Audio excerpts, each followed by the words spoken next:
네, 시청자 여러분 안녕하십니까. 행복한 경기의정 민생돋보기의 김준우입니다. 행복한 경기도를 위해 다양한 이슈와 현안을 들여다보는 민생 돋보기. 오늘은 1인 가구 증가에 따른 사회적 변화 그리고 정책적 과제에 대해서 함께 고민해보는 시간을 준비했습니다. 오늘 함께해 주실 두 분의 경기도의회 의원분들을 소개해드리겠습니다. 지금 이제 코로나 이 바이러스로 이제 여러 가지로 수산한데 또 경기도의 이 대책위원회 한 사람으로서 어쨌든 우리 경기도 내 코로나가 더 확산되지 않도록 또 나름대로 미약하나마 역할들을 하고 있습니다.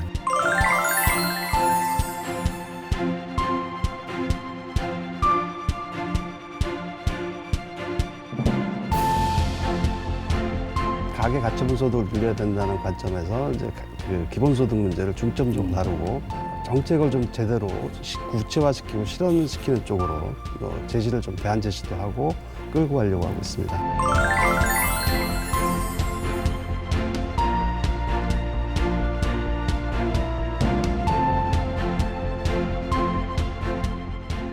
자, 앞으로도 두 분 의원분 도민들을 위해서 왕성하고 의미 있는 활동 부탁드립니다. 대한민국은 지금 1인 가구 전성시대. 통계청에서 조사한 결과에 따르면 2018년 기준 우리나라의 1인 가구 수는 약 585만 가구. 2019년에는 전체 가구 중 1인 가구가 가장 큰 비중을 차지하면서 1인 가구에 대한 대책이 더욱 필요해졌다. 자취생, 골든솔로, 돌아온 싱글, 기러기 아빠, 독거노인 등 다양한 모습으로 바뀌어가는 1인 가구. 혼술, 혼밥과 같은 소비 트렌드를 통해 새로운 라이프 스타일이 나타나고 있는 가운데 앞으로 경기도에서는 1인 가구를 위해 어떤 대책을 세우고 있는지 자세히 이야기를 나눠보자. 네, 오늘 1인 가구에 대해서 자세하게 논의를 해볼 텐데 우리나라 1인 가구는 2015년부터 이미 가장 많은 가구 형태로서 자리를 잡고 있습니다. 그만큼 많은 변화가 향후에 예상이 됩니다. 먼저 원 의원님, 우리나라 인구 변화 추이부터 살펴보도록 할까요? 조금 심각하다고 보시면 될 것 같고요. 네. 지금 실제로 통계 자료를 보면 지난해 11월 출생아세로 출생아 수가 지금 44개월째 계속 하락하고 있습니다. 올해 3분기 출생아 수가 7만 명대로 떨어지면서 가임 여성 1명이 평생 낳을 것으로 예상되는 합계 출산율이 역대 최저를 기록했습니다. 통계청에 따르면 3분기 출생아 수는 7만 3,793명으로 1년 전보다 6,687명이 줄어 3분기 기준 역대 최소였습니다. 이제 인구 절벽이 실제로 왔다라고 볼 수 있는 게겠죠. 근데 이제 반면에 경기도 인구는 전국 최대 지자체가 계속 그 수위를 갈아치우고 있습니다.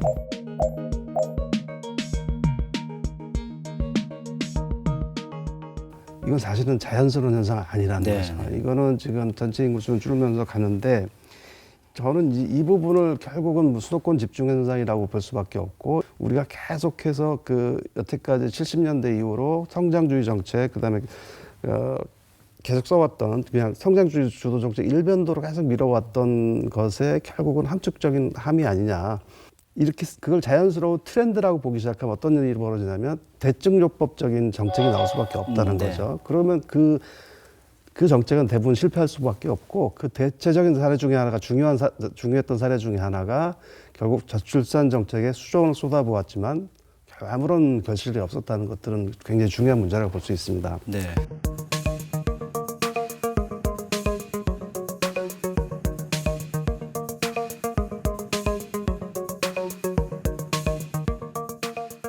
인구 감소가 계속 이렇게 될 경우에는 뭐 여러 가지 사회적 문제가 발생하잖아요. 네.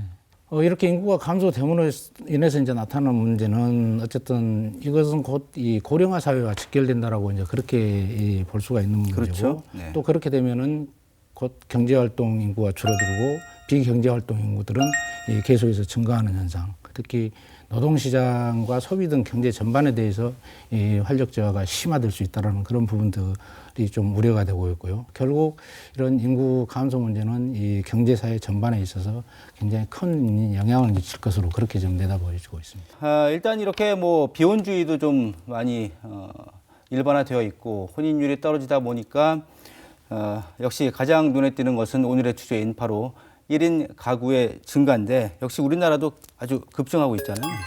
1인 가구 비중이 경기도를 비롯해서 전국 9개 지자체에서 이미 30%를 초과했던 걸로 나타나고 있습니다. 네.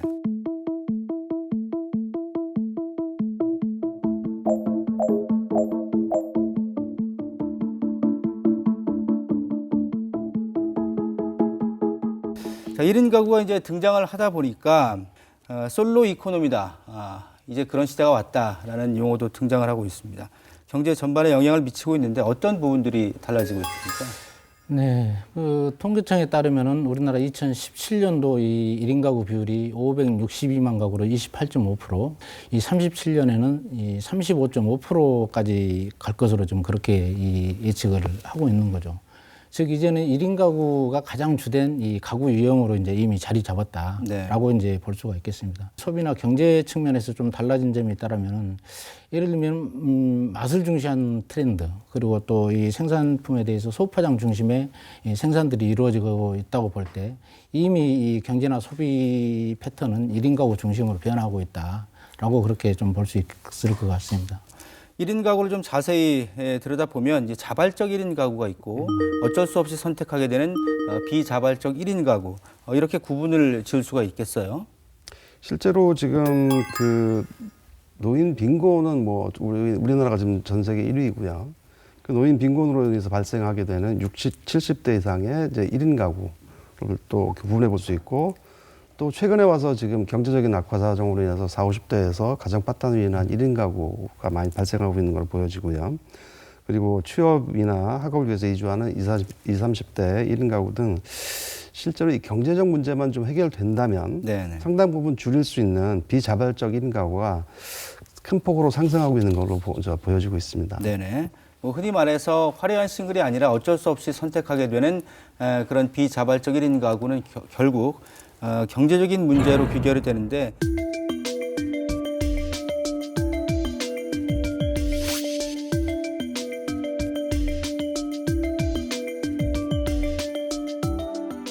더 중요한 거는 그 특히 비자발적 1인 가구의 원인이 뭐냐는 거죠. 우리 사회 경제적 불평등의 가장 큰 원인이 있다고 생각합니다. 네. 하지만 이제는 이걸 더 좀 세분화해서 계층 간, 세대 간 불평등 구조까지 다 봐야 된다는 때가 왔다라는 거죠. 그래서 그냥 다 노동자라고 해서 다 같은 노동자가 아님을 이젠 다 알고 있습니다. 네네. 그다음에 또 하나는 뭐 사업주라고 해서 다 같은 뭐 재벌급의 사업주가 아니라는 것들 다 알고 있고. 네네. 그래서 이제는 그 경제적 계층을 보다 좀 세분화해서 나눠서 그 대책을 세워야 된다고 봅니다. 그러면 우리 국민들에게 결국은 가처분 소득이 너무너무 부족하다. 이게 지금 그 부분을 이제 증대시켜야 하는 그 대안을 같이 마련해야 되는데 네. 이러한 비자발적 1인 가구를 계속 그 생겨나는 것을 막으려면 결국은 저는 이 기본소득 정책을 빨리 확대하는 것이 대안이 될 수 있겠다라고 저는 말씀드리고 싶고요. 자, 이런 가운데 이제 문재인 대통령이 지난해 12월이었죠. 1인 가구를 위한 정책 종합 패키지를 만들어라 이런 지시를 내린 바 있습니다.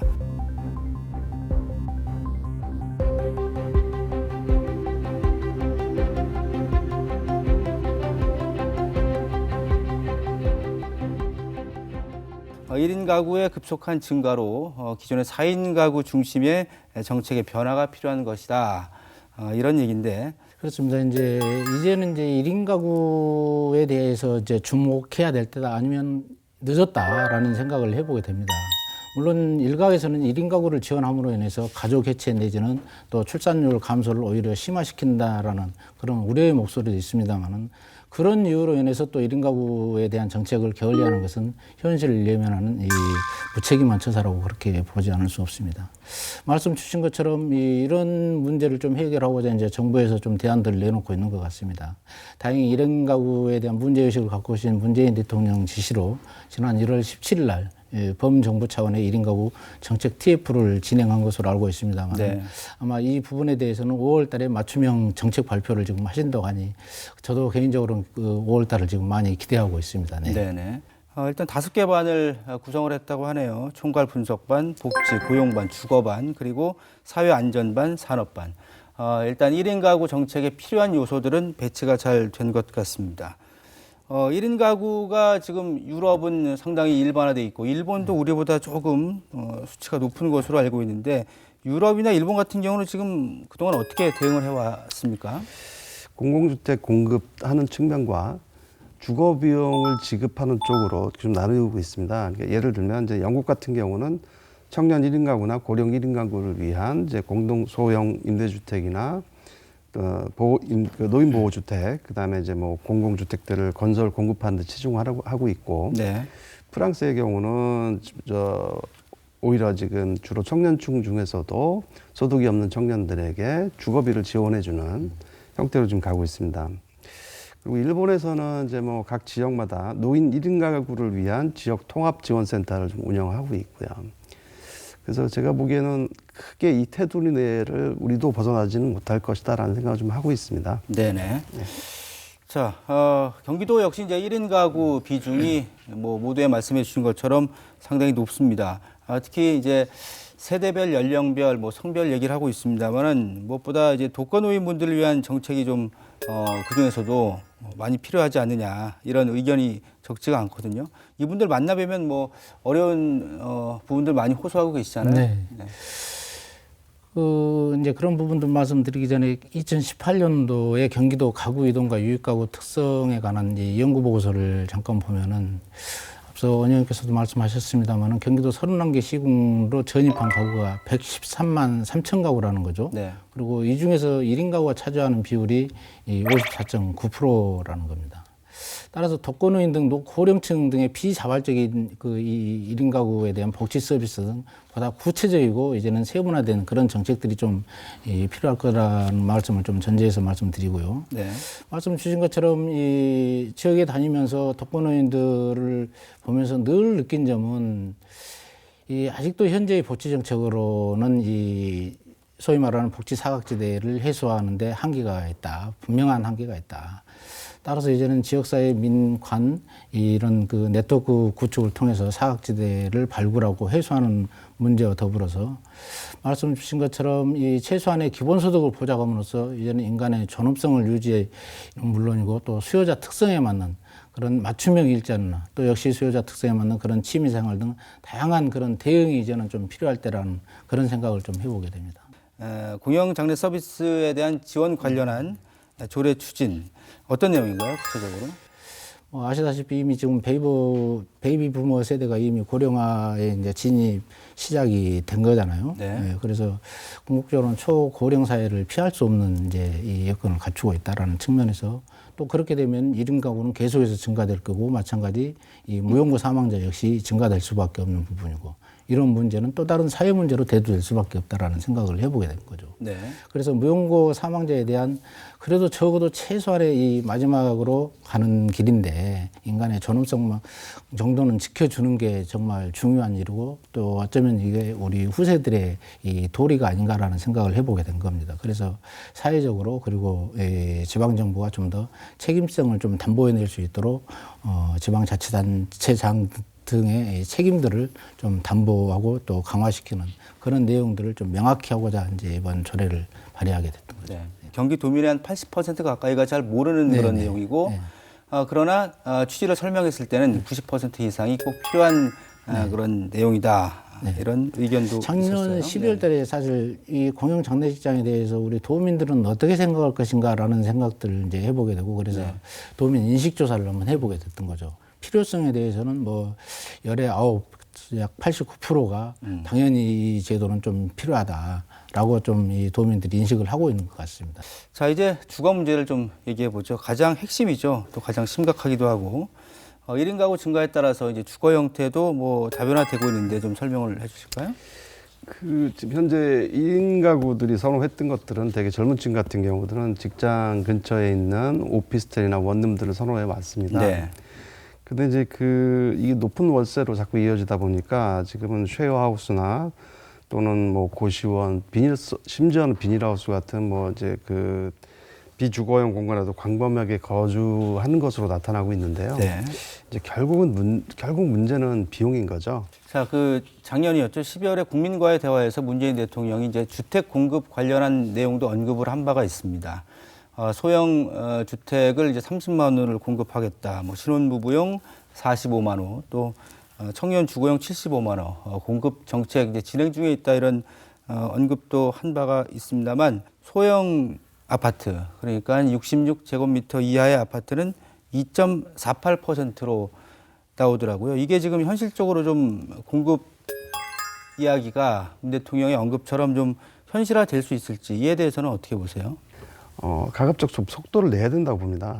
그러니까 지금 재원 문제로 여러 가지 고민들을 많이 하시고 계시지만은 그럼에도 불구하고 이건 굉장히 지금 시급하게 다가오고 있는 문제이기 때문에 네. 의지를 가지고 속도를 내서 이거는 빨리 해결을 하고 더 확대한 정책을 빨리 더 시급히 시행해야 될 것 같습니다. 네. 기존의 뭐 행복주택 같은 경우도 조금 이렇게 수요가 많은 것 같지는 않더라고요. 왜 이렇게 추진이 안 되는 거죠? 그 기존의 행복주택 같은 케이스도 보면 그 청년층에서도 되게 특이한 현상이 나타나고 있습니다. 근데 우리 사회에 아주 극단적인 면을 나타나고 있는 것 중 하나인데 그게 예를 들면 그 행복주택 청년들 또 신혼부부들 중심으로 그 옆에 짓겠다라고 하면 그 반대하시는 분들이 주민들이 그렇죠. 생겨 나셔요. 근데 이거를 청년들에게 여론조사를 한 케이스가 있었어요. 저희 고향시에서. 근데 청년들이 반대한 케이스가 있었습니다. 그래서 저희도 깜짝 놀랐고 실제로 이제 조사자들도 깜짝 놀랐고 그 이유가 뭐냐면 부모님의 집값 떨어질까 봐라는 게 그러니까 이게 뭐냐면 같은 세대 내에서도 이런 그러니까 부모로부터 받을 수 있는 그런 그 유산이 있느냐 없느냐에 따라서 굉장히 극명하게 지금 심각한 대립 양상을 보이고 있다는 것입니다. 그래서 이 부분들은 그럼에도 불구하고 지금 대다수가 그 부모님의 혜택을 받을 수 있는 입장이 아닐 거라고 저는 보여지고 있고 그랬을 때 이 그 행복주택에 대해서 좀 더 과감하게 밀고 가야 된다는 그 첫 번째 하나가 있고요. 네네. 두 번째 문제는 지금 사실은 그 행복주택이나 임대주택 같은 경우를 지을 때 그 LH나 경기도시공사에서 그 어떤 일이 있냐면 두 가지 문제가 벌어집니다. 하나는 이제 예산이 부족하다는 문제. 그래서 뭐 그 일반적으로 아파트를 지어서 팔아서 이익 남긴 걸로 지으려고 한다는 개념 하나. 또 하나는 이제 그 공기업의 부채 비율 문제가 있습니다. 그 250% 상한이 돼 있어서 이 부채 비율을 넘어가면 안 된다라는 것들 때문에. 그런데 실제로 문제는 의지라고 저는 봅니다. 왜 그러냐면 실제로는 중앙정부나 경기도 본예산에서 출자금이 나가는 거거든요. 의지의 문제라고 저는 보고 있다는 거죠. 노년층 같은 경우는 이제 주택 임대 부담이 크잖아요. 아무래도 이제 소득이 좀 상대적으로 적다 보니까 어떤 방안이 있을까요? 우리가 작년 8월 달에 아마 전주에서 이 전주 한 여인숙에서 이제 화재 사건이 있었는데 거기에서 이 소위 폐지 줍는 그 노인들 3명이 이 사망하는 이 참 비극이 있었지 않습니까?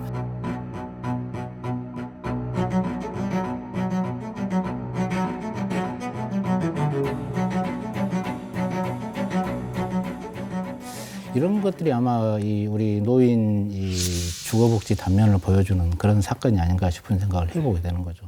그동안 4인 가구 중심의 국민주택 규모에 대한 이 부분들에 대해서 고민을 해왔다면 이제 이런 부분들을 전면적으로 좀 재검토할 필요가 있다. 또 특히 노령 임차 취약계층들이 굉장히 이 취약계층이 최소한의 인간다운 삶을 영위할 수 있도록 정부가 노년층에 특화된 그런 예산 지원 문제랄지 또 정책 지원에 대해서 이제는 새로운 설계를 할 때가 됐다라는 생각을 해보게 되는 거죠. 예를 들면 독일처럼 이 노인 친화형 주택 설계에 좀 집중을 한다든지 또 노인 주택 시장 형성에 있어서 정부가 좀 개입을 해서 그런 분위기를 확산시킨다든지 또 미국처럼 이 노인 특화 이 금융 지원 정책을 마련한다든지 또 세분화된 이 노인 바우처 산업을 좀 확대한다든지 그런 부분들이 이제는 정부가 좀 책임감을 가지고 좀 해야 될 부분들이 있지 않나 싶은 생각을 해보고 매입 주택에 대한 참 이 문제에 대해서는 사실 많은 고민들이 있는 것이죠. 경기 이 도시공사나 또 지역 도시공사 그리고 LH에서 이제 다가구 밀집 지역에 있는 이제 그런 주택들 매입해서 소위 말하는 이제 저소득층에게 임대하지 않습니까? 이 저리 또 이 낮은 이 임대가의 이 임대주택을 좀 많이 해서 좀 공급해주고 싶은 욕심이 있는가 반면에 또 한편으로는 또 주변에서 또 반대를 하는 거죠. 그런 측면들을 양면성으로 볼 때 사실 고민들이 많은 거죠, 사실.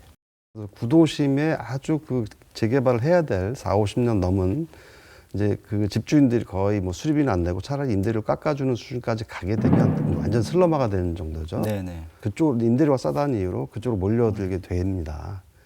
그래서 오히려 좀 제 생각에는 이제 그 부분들에 있어서 지금 소규모 재개발이나 재건축 부분들을 이제 찾아낼 때 오히려 그런 쪽에서 그렇게 완전히 슬럼화돼 가고 있는데 조합이라든지 제대로 만들지 못하고 진행이 안 되는 구역 쪽에 오히려 공공이 직접 들어가서 개발을 주도하는 가운데 그런 속에서 오히려 이렇게 사회주택을 만들어내고 매입임대주택을 만들어내는 그러면서 개발까지도 지금 주도할 수 있게끔 하면 좋겠다. 실제 그 기초자치단체에서 원하면 그 경기도 지사의 승인의 하에 이제 우리 경기도시공사 같은 기관들이 들어가서 직접 그 재개발을 주도할 수 있게 돼 있더라고요. 그래서 그러면서 같이 이 매입임대까지 해주고 그걸 보장해 준다면 충분히 가능한 방식이 아닐까. 그러니까 결국은 나머지 주민들도 경기도시공사 같은 것들이 직접 들어와서 전체 큰 그림 그리는 가운데서 일정 부분에 대한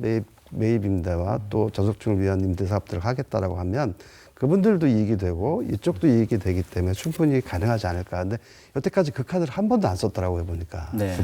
그게 이제 또 결국 이제 이 예산과 이제 직결되는 부분들이어서 사실 문재인 정부의 이 주택 정책 중에 하나의 핵심 가치가 이 구도심, 원도심에 대한 이 리모델링 사업이잖아요. 그렇죠. 그렇게 해서 정말 무조건 뭐 이 매입주택을 많이 확보해서 또 재임대하는 것보다는 그런 리모델링 정책을 적극적으로 개입시켜서 그 지역 일대를 개발하면서 여러 가지 이 사실 원도심 같은 경우 주거 환경들이 굉장히 열악한 게 현실이거든요. 그래서 그런 문제들까지도 해결해 주면서 그런 임대주택을 공급하면은 사실 서로가 좋아할 수도 있을 텐데 또 그렇지 못한 부분들이 아직은 아쉬운데 궁극적으로는 지금 그런 사업들이 계속해서 확장해서 지금 갈 수밖에 없다라고 보여지는 거죠. 네. 근데 이제 아직 그 기존의 문제는 뭐냐면 재개발 방식의 문제들이 조합이 있고 사실 그 조합은 주민들이 만든 조합들은 그야말로 거수기 노릇을 하고 밑에 정비회사가 있어요.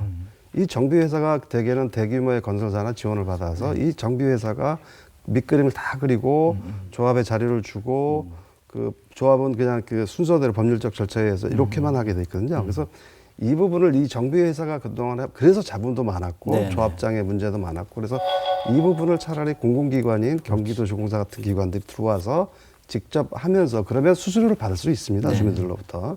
그리고 자기 돈 들어가는 경기도시공사에 재원이 들어가는 게 아니기 때문에 그럼 이런 공공 재개발분들을 직접 도시공사가 끌고 가면서 그 속에서 계속 매입임대 지분을 만들어내고 네. 또 뭐 사회주택 지분을 만들어내고 이렇게 한다면 제가 보기에는 충분하게 오히려 좀 가능할 거라고 보는데 앞으로 그 지점을 좀 더 확대해서 구체화시킬 작업을 좀 같이 해야 될 것 같습니다. 그 여성 1인 가구 문제도 좀 신경을 써야 될 것 같아요. 이번 TF에서도 분명히 이제 성별로도 준비를 할 텐데 얼마 전에 그 신림동 여성 1인 가구 그 좀 범죄 관련된 일도 있었고 해서 사티드 사업이라고 이제 경기도에서도 주도하고 그 범죄 예방 안전 도심을 만들겠다는 네. 것들이 있기도 하고 그래서 이제 이 부분들을 가져가는데 문제는 끊임없이 다시 한번 원점으로 돌아가다 보면 어떤 거냐면 이제 비용에 따라서 그 안전이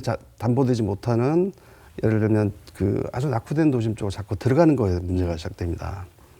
그러니까 이제 이 부분이 개선되지 않으면 결국은 이 안전한 한쪽을 위해서 조금 더 비싼 그 비용을 부담하는 오피스텔이나 이런 쪽으로 여성들이 선호하게 될 것이고 네네. 그 차원에서 본다면 이거는 사실 어떻게 보면은 그 사회적으로 이렇게 대증요법에 몇 억을 집어넣어서 그 예방법을 하는 것보다는 빠른 아까도 말씀드렸듯이 그 안전한 공공주택을 네. 먼저 모범적인 안전한 공공주택을 만들어 드리는 것이 더 바람직할 것이다. 그다음에 비용도 저렴하게 해주고 이게 좀 더 바람직할 거라 보여지고 있습니다. 네. 자, 1인 가구 주거 정책 상당히 중요합니다. 역시 오늘 논의하다 보니까 주거에 관련된 내용들이 핵심이고 가장 기본이다 보니 많이 좀 논의가 되는 것 같습니다. 행복주택 같은 경우는 아파트형 그 형태로 짓기 때문에 수명이 거의 한 40여 년 가까이 됩니다. 40년 이상. 그러면 지을 때 1인 가구가 감소하는 것까지도 예상하고 좀 지어달라. 가변형이라든지 네. 향후 두 채나 세 채를 묶어서 다시 2, 3인 가구용으로 쓸 수 있도록 리모델링을 할 수 있게 미리 좀 설계를 갖춰 놓는다든지. 그래서 요렇게 좀 쳐다보자. 그리고 좀 희망을 가져도 전 괜찮을 거라고 좀 생각하는 거죠. 네. 그래서 열심히 노력한다면. 정 의원님 오늘 주제와 관련해서 이제 현 시점에서 가장 필요한 부분은 뭘까요? 아무리 경제적으로 어렵다 하더라도 정말 이 최소한의 인간의 존엄성마저도 보장받지 못하는 그런 삶을 산다라는 거 참 뭐 비참한 거 아니겠습니까? 네. 이 북유럽 같은 데가 뭐 잘 돼 있다라고 그러지만 이제는 정말 말로만이 아닌 정부는 또 국가는 실질적으로 정말 우리 국민들의 이 지붕이 돼야 되고 또 우리 국민들의 울타리가 될 필요가 있겠다. 그래서 이런 사회 구성원들의 인식 전환을 통해서 이런 것들을 또 지켜줄 때 또 내 자신에 대한 존엄성 또한 타인들로부터 보장받을 수 있지 않은가라는 생각을 해보게 되는 거죠. 그래서 결국 우리 선출직 같은 정치권에서 이 부분에 대한 경각심 또 문제의식 또 책임성 이런 것들을 갖고 적극적으로 또 능동적으로 접근할 필요가 있겠다라는 그런 생각을 해보게 됩니다. 우리 특히 청년 세대들을 볼 때마다 참 마음이 아픈데 많은 분들이 그런 말씀들 가끔씩은 하셔요. 그러니까 예를 들면 저 열심히 일자리 중소기업 가면 될 텐데 뭐 이런 얘기도 하고 뭐 그게 뭐 한 1년 근무하다가 그 여행 다니고 한다 뭐 이런 여러 가지들 말씀들을 하시는데 사실은 이제 거꾸로 좀 이분들에게 좀 희망이 되는 일자리들이 좀 더 나와 줘야 된다는 것들이고. 네.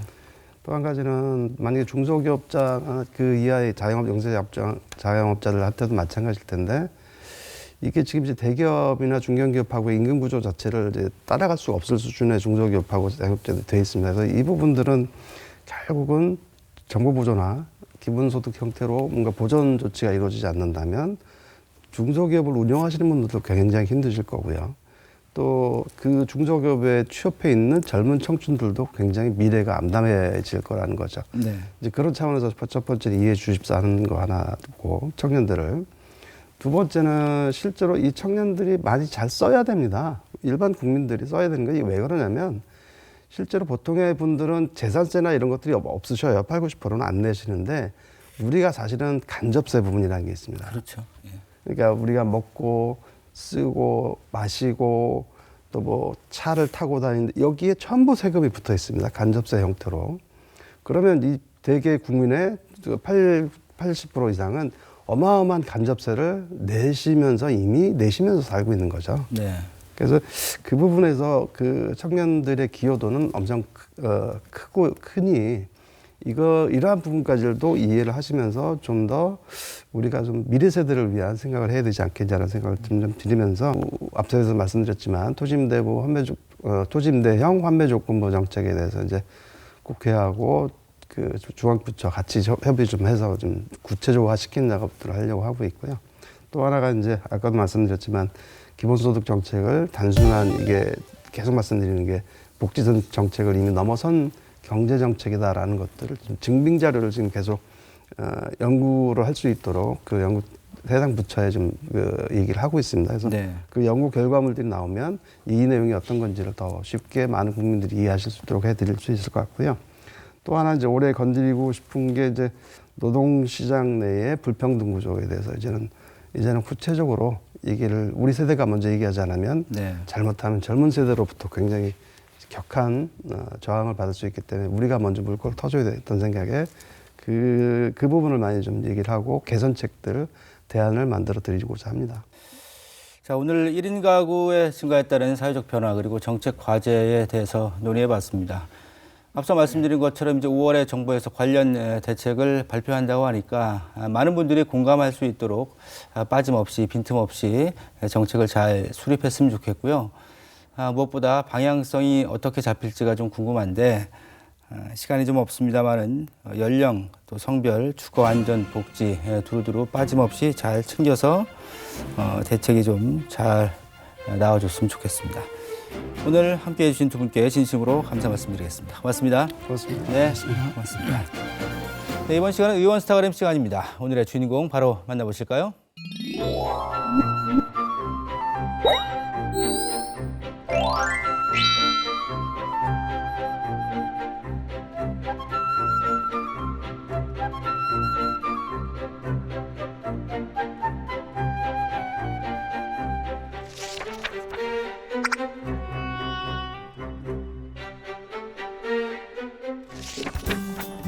경기도 용인시 신갈동. 이곳은 지난해 봄 폐교한 용인의 한 중학교인데요. 폐교라고 하면 왠지 으스스하고 꺼려지는 곳이지만 이곳은 지금 또 다른 모습으로 변신 중입니다. 오늘의 의원 스타그램 주인공 남종섭 의원을 이 학교에서 만날 수 있었는데요. 네, 그렇게 해도 돼요. 근데 이게 지금 저거는 아니죠? 성면은 아니죠? 네, 아닙니다. 네, 성면 아닙니다. 2층이나 3층이나 교실도 이 구조로 돼 있잖아요. 그러니까 이게 이제 변형이 돼서 여기는 1층은 우리 그 용인시에서 평생학습관으로 여기는 그때 당시에는 아이들이 굉장히 많았습니다. 근데 이게 지나다 보니까 학교가 이제 그 접근성이 좋게끔 여러 군데 생기다 보니까 자연스럽게 학생이 또 감소하고 출산율도 감소하고 그러다 보니까 학생이 여기 없습니다. 그 어떤 교육의 기능을 다 했을 때는 다시 주민들한테 돌려줘야 된다. 이게 이제 저의 철학입니다. 그래서 협의를 할 때 교육청과 이 공간을 학생들을 위해서도 쓰고 그다음에 지역 주민들을 위해서도 쓸 수 있는 그러한 공간으로 전국 최초로 한번 탈바꿈 시켜보자. 그래서 협의를 시작해가지고 지금까지 오게 된 계기가 됐습니다. 먼저 본관 건물에는 경기도 체육건강교육진흥센터가 들어서게 되는데요. 1층에는 강의실이나 다목적실, 제과 제빵 조리실 등을 갖춰 평생학습관으로 개관할 예정이라고 합니다. 이외에도 건강 체력 증진 체험존이나 스포츠 융복합 체험실 등 다양한 공간들이 조성되고 별관 건물터에는 다목적 체육관과 수영장 등이 조성될 예정입니다. 공사가 들어가게 되면 한 1년 6개월 정도 하게 되면 이 공간은 이제 일반적으로 쓸 수가 있고요. 지금 170억을 들인 이제 용인시에서 수영장하고 그다음에 그 다목적 체육관, 그다음에 어떤 운동장 지하에 거대한 이제 그 지하 주차장 이런 것들은 시간이 좀 걸리죠. 이거는 절차가 행정 절차가 좀 남아 있어서 요거는 그 행정 절차들 지금 밟고 있는 형태입니다. 평소 공공시설 용지나 학교 용지 등 유휴지를 주민에게 돌려주는 공공용지 활용 방안에 대해 관심이 많았던 남종섭 의원. 이곳 기흥중학교를 주민들의 공간으로 탈바꿈시키기 위해서 그동안 많은 노력을 기울여 왔는데요. 그 공공용지라는 용지는 애초에 주민들이 사용하게끔 하는 게 목적이기 때문에 반드시 주민들이 그 목적에 맞게 사용을 해야 된다. 그래서 공공용지의 강조 측면이 굉장히 강하게 제가 제기를 했던 부분입니다. 관리자를 할 때도 남아있는 걸 이용을 하려면 그때는 그 아이들이 북적북적 공부하던 교실인데 이게 이제 변해서 이게 새로운 모습으로 단장되니 이게 비록 학교로서의 기능은 다했지만 시민을 위한 다목적 시설로 재탄생되는 기흥중학교. 특히 이제까지 도내 폐교 활용이 농촌 지역 학교에 국한돼 이루어졌다면 기흥중학교는 도심 속 폐교를 활용하는 첫 번째 사례가 되는 셈인데요. 제가 볼 때는 직접적으로 주민들한테 수혜를 주고 주민들과 같이 사용할 수 있는 거는 저는 이게 전국 최초라 해도 이 대단위로 계획하는 거는 처음이라고 생각합니다.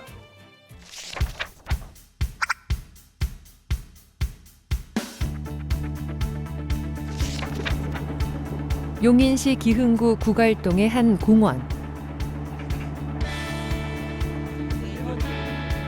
이곳은 하수 처리 시설 위에 세워진 일종의 친환경 공원으로 발전기가 내장된 놀이기구를 통해 에너지 생성의 원리를 배울 수 있는 아주 특별한 놀이터인데요. 아이들이 놀면서 만든 전기로 휴대폰 충전도 할 수 있는 배터리 충전대도 보이고요. 회전 시소, 그네 등은 물론이고 기존 광장 일부를 활용해 설치한 150여 미터의 모노레일 등 여러 가지 자가 발전 놀이기구를 갖추고 있는 이색 놀이터입니다. 진행하니까 이게 재밌잖아요. 이게 에너지를 통해 가지고 움직이고 전에는 이제 동작을 통해서 놀이기구를 가동을 시켰다면 얘는 에너지를 좀 전환을 해서 그러니까 자기가 힘을 들여서 운동을 하면 운동 에너지가 전환이 돼서 이게 움직이는 형태로 지금 놀이기구가 움직이고 있습니다. 언뜻 보면 일반 놀이터의 기구들과 비슷하지만 에너지를 생산해야만 놀이기구가 움직이는 특별한 놀이터. 남종섭 의원도 잠시 동심으로 돌아가 보는데요.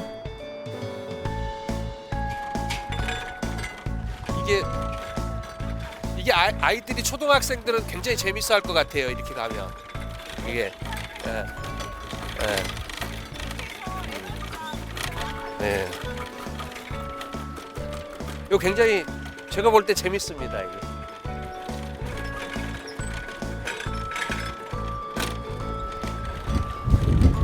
와.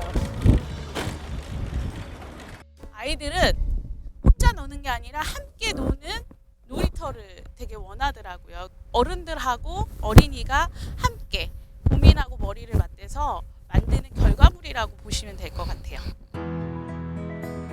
평소 아이들의 놀이터에 대해 관심이 많은 남종섭 의원. 지난 가을에는 어린이가 가고 싶은 놀이터를 주제로 경기도와 경기도의회가 주최하는 정책 토론의 좌장을 맡기도 하는 등 다양한 관점에서 놀이터의 변화를 시도해보고 있는데요.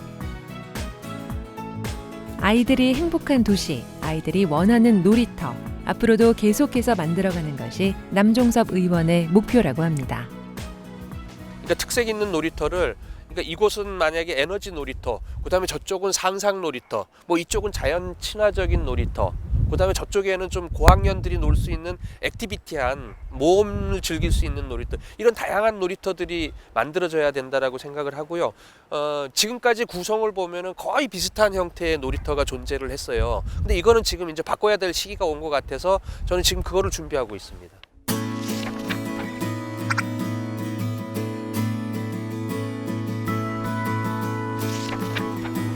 용인시 기흥 저수지, 이곳은 신갈 저수지라고도 불리며 용인의 이동 저수지, 안성의 고삼 저수지에 이어 경기도에서 세 번째로 큰 저수지인데요. 기흥 저수지가 지금 대대적인 변신을 꾀하고 있습니다. 1964년에 조성된 기흥 저수지는 용인시의 농업용 저수지로 개발됐지만 급격한 도시개발로 인한 생활폐수 유입으로 심각하게 오염돼 지금은 사실상 저수지의 기능을 상실했는데요. 이곳을 일반 저수지로 전환해 수변 공원화하자는 게 바로 용인시의 현재 가장 큰 현안입니다.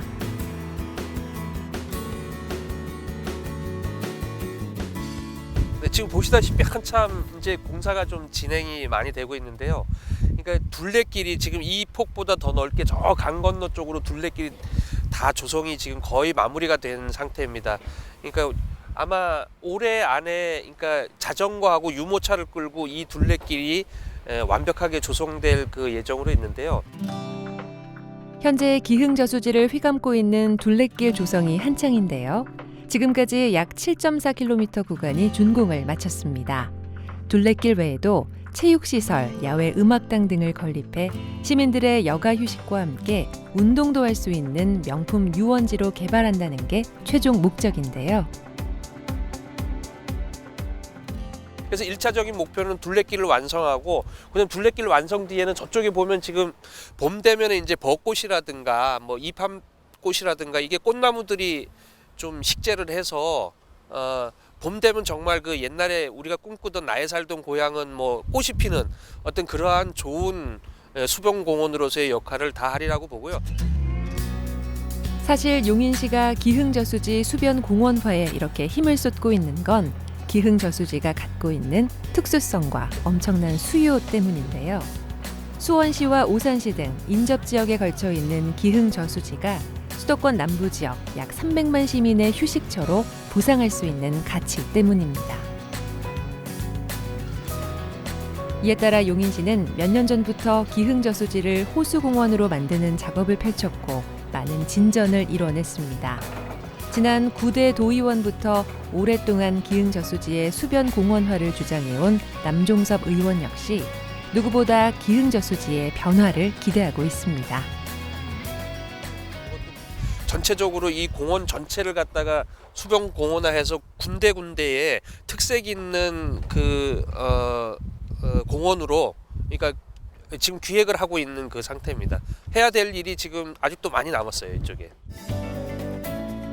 우공이산, 남종섭 의원이 평소 늘 가슴에 새기고 있는 단어입니다. 어리석은 듯 보이지만 우직하게 한 걸음 한 걸음 옮기면 산도 옮긴다는 뜻처럼 목표했던 일들을 위해 오늘도 한 걸음 내딛습니다. 지금 제가 이제 농정해양위원회에 있기 때문에 해양 쪽에서 해양산업 발전, 해양 레포츠 산업 관련해가지고 해양산업 발전 지원 조례를 아마 지금 검토하고 만들고 있습니다. 네. 아직까지도 이제 신종 코로나 바이러스 감염증 때문에 사회가 좀 뒤숭숭합니다. 개인 위생에 특별히 신경 쓰시면서 한 주 건강하게 잘 보내시기 바랍니다. 저희는 다음 주에 새로운 주제로 다시 찾아뵙겠습니다. 고맙습니다.